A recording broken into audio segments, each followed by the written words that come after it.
Mahay na aga, Albay! So, the reason why I'm here in Albay is because of Maxis Philippines. Kasi, merong Albay Loop and they're one of the sponsors. So, as their ambassadors, will represent Maxis Tires Philippines here. And since nandito na din naman tayo, we'll visit one of their dealers here in Legazpi, Albay. And then, after the dealer visit, punta na din tayo dun sa ibang tourist destinations dito sa Legazpi. Especially yung Cagsawa Ruins. Buti na lang maganda yung panahon today. Sana magpakita si Mayon the whole day. By the way, syempre hindi pwedeng mawala ang Kawai wherever I go. And Kawai goes to Bicol. So, paalis na kami today. And the thing is, sobrang dumi ng helmet ko. So, yung ride namin kahapon, inula ng sobra-sobra. And dahil walang tail tie DCB, di ba nirereklamo ko na yan dati pa. Ito lang naman yung helmet ko after. O, di ba? Sobrang kalat niya. Sobrang dumi niya.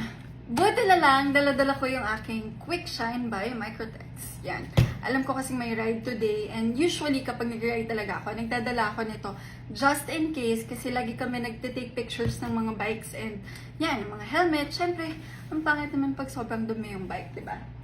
And syempre, hindi din ito mawawala. Kasi, napaka-handy lang naman ito. And you can use this with everything. Lalo na kapag basa yung mirror mo, basa yung visor mo. Or like this, you have to clean your helmet. So, para naman hindi masyadong madumihan yung cloth natin, punasan ko muna siya. Tanggalin natin yung mga putik-putik. Yan. And then, spray. Sama na natin yung visor kasi gusto ko malinis din yung visor kapag nag-ride ako. Lalo na medyo malabo yung mata ko. Yan. After, syempre, wipe lang natin siya. Yan. Diba, sobra, wala pa yatang 2 minutes tong paglinis ko ng helmet.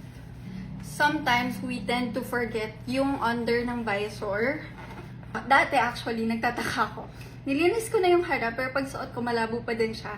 And it's because I forgot to clean the under visor. And voila!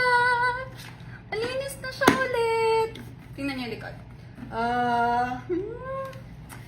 Para naman hindi nakakahiya mag-ride today dito sa Albay.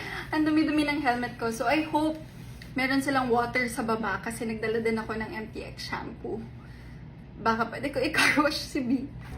Yung sapatos ko din actually guys. Sobrang dumi din niya. Pero wala na akong panlinis dyan kaya susuotin ko na muna siya. I think mag-visit kami ng Cagsawa Ruins today. And some other popular destinations here in Legazpi. But before we leave, breakfast muna kasi sayang naman yung free breakfast dito sa Meyerson Hotel. Bye!